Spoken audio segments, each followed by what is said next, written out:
Exactly what you did not do. First off, defining the concept of ethical hacking. Ethical hacking at its core is using the techniques and tools, the approaches, the attacks that an attacker would use to identify vulnerabilities, document the vulnerabilities, and plan remediation. Many times, folks that aren't as familiar with security penetration tests or security analysis just assume that all security experts, especially IT security experts, are the same, that they use the same techniques, the same tools. They assume an auditor is the same as an analyst. They assume an ethical hacker uses the same tools as those folks as well.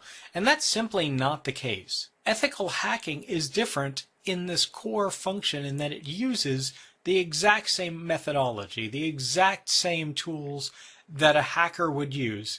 Someone outside frequently the company, someone out of control of the company, to actually understand the network, penetrate, compromise, but do it in a way that's ethical, meaning that they document this, that they record the steps, they record the breaches, they record the parameters that they've used so that later on analysts and auditors can come and look at those results and determine what things may need to be done in the future to help prevent similar attacks, but from an unethical hacker down the road.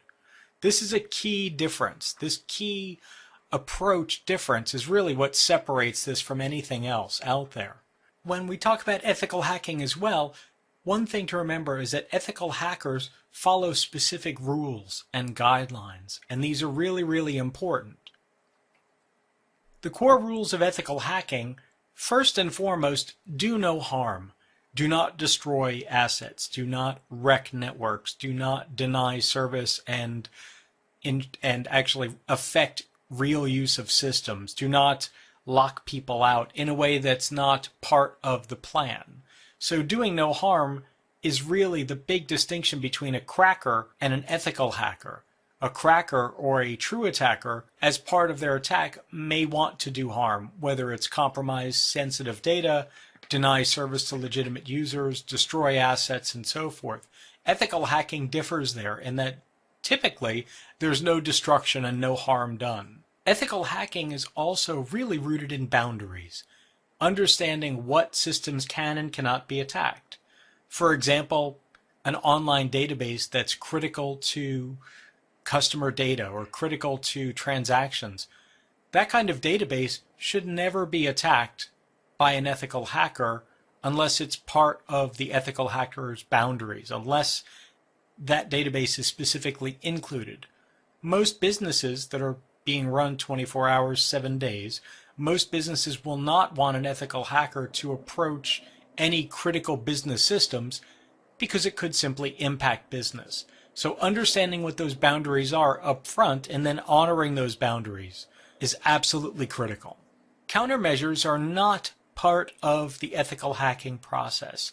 As you're examining networks and footprinting and determining vulnerabilities and installing compromises, that process doesn't include at every stage, well, I wonder how I would defend against this. That's not part of ethical hacking. Ethical hacking is getting in, finding the vulnerabilities, documenting as you go, certainly, but countermeasures are usually considered only after an entire ethical hacking process is complete. After you're successful, after you've compromised vulnerabilities, after you've actually owned the network, so to speak, that's when you worry about, I wonder how this company, my company, any company could protect against this. That's when that research happens. Sometimes it's a natural outcropping of the attack itself, and that's great. Document that, but do not focus on countermeasures during ethical hacking. All of this should be in agreement, written agreement, with whoever is the subject of this ethical hacking process. If you're a consultant and you've been brought in to determine vulnerabilities and risk exposure for a company, getting agreement on what are the critical systems, what are the boundaries, what are the targets, what are the areas of concern is really important, and it has to be done in advance. It can't be done during the process. You can't stumble across customer database number 72 and raise your hand and ask, is it okay if I hack this database? That's not the proper approach to ethical hacking. Ethical hacking is understanding these systems are off limits. Systems are in bounds. These systems are the systems that we're most concerned about, or the data over here is the data we're most concerned about. And documentation is absolutely critical.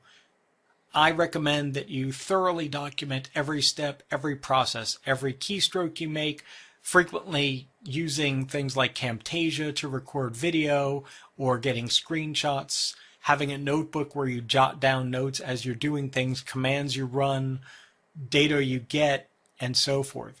Saving all of that in a special place on your hard drive or on the network, having a nice backup of it, that's absolutely crucial as well. Both to ensure that you capture everything, every part of the attack, all of the compromises, success and failure and so forth, and also for personal liability reasons to ensure that you show exactly what you did do and exactly what you did not do. What are the benefits of ethical hacking? I get this asked quite a bit. The benefits of ethical hacking are a little different than the benefits of network defense or perimeter defense, because ethical hacking helps any system owner, any business owner really, find the vulnerabilities before an attacker does, in the way that the attacker would find if they were actually committing an attack. That's why ethical hacking uses these attacker techniques. That's why it actually uses the real tools, the real technologies, the real methodology and approaches that an attacker would, rather than using a SAS process that an auditor might use, or rather than using the CISSP framework for defense. Modeling an attack always finds vulnerabilities that cannot be found any other way. Helps document both weak security areas, areas where an attacker can get in, and also strong security areas, areas where an attacker is thwarted, takes forever. Those are the kinds of areas that we don't need to worry about, or maybe need to extend those areas to cover other technologies or other attack vectors. Finding the weak parts of any security approach or any security model, that's the key benefit of ethical hacking. That's really why folks do this. I mentioned a little bit ago that ethical hacking is actually more of an attack technique. It uses attacker tools, it uses attacker approaches, it takes the posture of an attacker, and there's a big difference between ethical hacking and network security. Network security is more about defending, documenting defenses, finding out about firewalls and putting them up, finding out about VPN server security, and actually instantiating VPN servers. It's not about typically modeling an attack, especially the way an attacker would. So those are very, very different things. Network security is typically following best practices or common techniques in order to implement and operate in a secure manner, versus ethical hacking, which is finding the weaknesses in those implementations, documenting those weaknesses, and then feeding them back into a network security process that helps defend against them and repel those types of potential attacks from future occurrences. There are some really important terms that you should know and we should agree on throughout the course. Why? Because I'm going to refer to these almost constantly. Every single scenario, every single module, almost every slide will have some reference to one of these bits of terminology. Typically, a hacker or an attacker or a black hat is a person that is representing a security threat. This is, generally speaking, what we think of as a traditional hacker. Matthew Broderick in War Games is a great example of this. The person that's actually presenting a security threat. The word hacker sometimes gets used in different contexts. Attacker is also a very, very common bit of terminology, and black hat is almost always questioned on different certification examinations what a black hat is. A black hat is an attacker. On the other hand, an ethical hacker or a white hat is someone who uses very similar techniques very similar approaches and almost identical tool sets, but instead of penetrating a system for ill-gotten gains or trying to extort or trying to steal money, this ethical hacker is actually doing the same type of thing in a good way or for good purposes. They're doing this so that they can identify vulnerabilities and issues and flaws and hopefully fix them before they become issues. At the same time, an ethical hacker also tends to go through systems after an incident to determine what the methods of attack were and prevent them in the future. So we have the white hat and the black hat. We have the ethical hacker and the hacker. Those are two sides of the same coin. And then vulnerability, threat, and countermeasure really kind of go together nicely. A vulnerability is simply a weakness in a system that allows an attack to succeed. Some type of weakness anywhere in the system. Sometimes it's a network protocol. Sometimes it's an open port. Sometimes it's a service that's misconfigured. Sometimes it's a bit of ill-written code, whatever that vulnerability is. And it doesn't always have to be technology. A lot of times it's a process-based vulnerability. So, for example, approving a system for implementation or approving an employee's access to a sensitive system. Those are process-based vulnerabilities.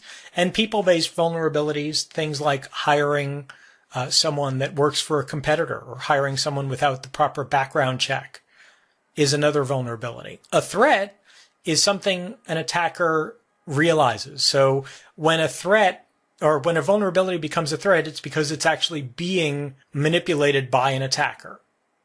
And then a countermeasure is something that gets changed to mitigate a threat. Those go really, really closely together. I've written books on threats and countermeasures. There's a lot of different content, and usually it's around the threat and countermeasure. What are the kind of vulnerabilities that can actually be realized or are being realized? And then what are the things that are being done about those threats to minimize or remove them as threats?